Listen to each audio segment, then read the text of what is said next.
আপুনি যদিহে এজন শকত কৰ্মচাৰী তেনেহলে আপোনাৰ বৃদ্ধি নহব দৰমহা শৰীৰ ফিট কৰ্মচাৰীসকলৰহে বৃদ্ধি হ'ব দৰমহা কাম চাই নহয় ফিটনেছৰ ওপৰত ভিত্তি কৰিহে বৃদ্ধি হ'ব দৰমহা যদি আপুনি অধিক দৰমহা বিচাৰে তেন্তে আপুনি প্ৰথমে ফিট হ'ব লাগিব ব্যক্তিগত খণ্ডত কাম কৰা কৰ্মচাৰীসকলৰ দৰমহা তেওঁলোকৰ কামৰ আধাৰত বৃদ্ধি কৰা হয় কৰ্মচাৰীজনে যিমান ভাল কাম কৰে সেই অনুসৰি তেওঁৰ দৰমহা বৃদ্ধি কৰা হয় কিন্তু এতিয়া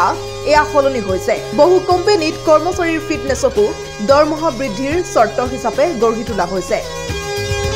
ভাৰতীয় ব্যৱসায় জগতে ফিটনেছ বৃদ্ধিৰ এক নতুন প্ৰৱণতা আৰম্ভ কৰিছে এই কোম্পানীসমূহে তেওঁলোকৰ কৰ্মচাৰীসকলক ফিট ৰাখিবলৈ চেষ্টা কৰে যিয়ে কোম্পানীৰ উৎপাদনশীলতা বৃদ্ধি কৰে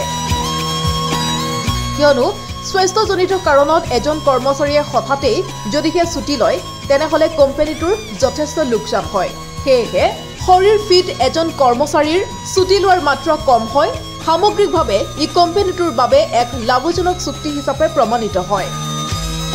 প্ৰতিবেদন অনুসৰি Deutsche bank Aditya Birla Upgrad Philips টেলছ আৰু মেছৰ দৰে কোম্পানীসমূহে তেওঁলোকৰ কোম্পানীত কাম কৰা কৰ্মচাৰীসকলৰ দৰমহা কৰ্মচাৰীসকলৰ শৰীৰৰ ফিটনেছৰ ওপৰত লক্ষ্য ৰাখিহে নিৰ্ধাৰণ কৰে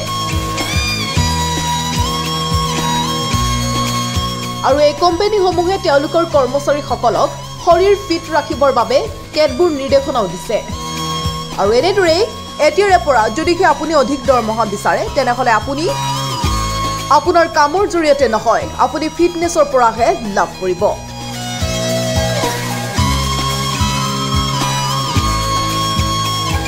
নিউজ ডেস্ক প্ৰতিবিম্ব লাইভ